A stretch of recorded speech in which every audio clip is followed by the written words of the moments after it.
আসসালামু আলাইকুম প্রিয় বন্ধুরা, আমি আছি বেরিবাদের উপরে, মানে দুইজন খালাম্মা আসতেছে, আমি ওনাদের থেকে কথা বলবো। আসসালামু আলাইকুম খালাম্মা, ভালো আছেন? আচ্ছা, হোসাগুলো নামে একটা কথা বলি।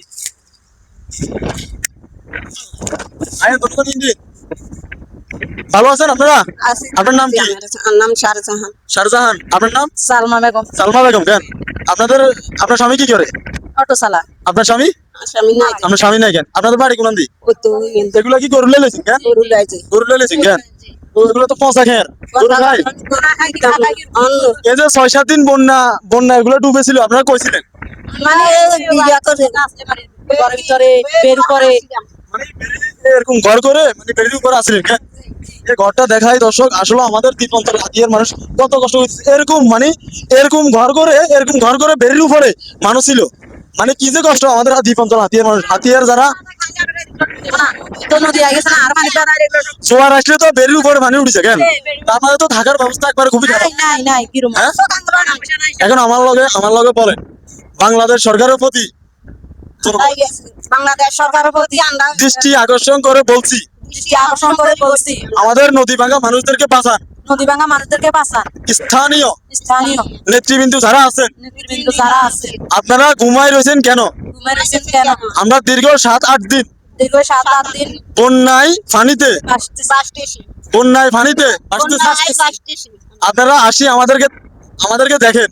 আপনারা আমাদেরকে দেখেন। আপনাদের প্রতি অনুরোধ রইল। আপনাদের প্রতি অনুরোধ রইল। এটা 6 নম্বর ওয়ার্ড, হাতিয়া উপজেলা 1 নং হরণি ইউনিয়ন 6 নম্বর ওয়ার্ডে আজকে হাঁটতে আসি, মানে আমার খুব মন খারাপ হয়ে গেছে,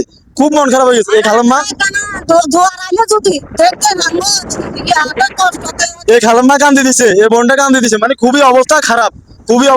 আপনারা আসি তাকান এবং এই মানুষগুলোর পাশে দাঁড়ান। এসব মানুষগুলোর পাশে মানে একটু দাঁড়ান, আপনাদের প্রতি দৃষ্টি আকর্ষণ করে বলছি। আমাদের দিকে লক্ষ্য করেন, হ্যাঁ, আমাদের দিকে লক্ষ্য করেন। স্থানীয় নেতৃবৃন্দ যারা আছেন, 1 নং হরণি ইউনিয়ন 6 নম্বর ওয়ার্ডে আছি, এবং 6 নম্বর ওয়ার্ডের এই গ্রামের নাম কি? দিদার বাজারের পশ্চিম পাশে। আপনারা আসি এই নদী ভাঙ্গা মানুষদেরকে বাঁচান, এবং হরণি ইউনিয়নের মানুষ খুব কষ্ট করতেছে, নদী ভাঙ্গা মানুষ তো। দেখতেন যদি মানুষের কেমনে এখানে বসবাস করে কত ইয়ে আছে কালকে হয়তো ঘরে উঠে গেছে। কেন আপনাদের এই হাতিয়া উপজেলাতে হান্নান মাসুদ এমপি উনি আসে না এদিকে? এমনি আইসে সাইকেলে কি আনা হারান মাসুটা তো আনান সরকার যা খাইছি যারা লই আমরা লইছে আমরা কেন আপনাদের এমপি মহোদয় আপনাদের জন্য এই বন্যার মধ্যে কিছু পাঠা নাই? না কিছু পাড়ান কি বলেন? কিছু পাড়ান। আচ্ছা, ওনার প্রতি দৃষ্টি আকর্ষণ করে বলছি, নদী ভাঙ্গা মানুষদেরকে বাঁচান এবং নদী ভাঙ্গা মানুষদের পাশে দাঁড়ান। ধন্যবাদ।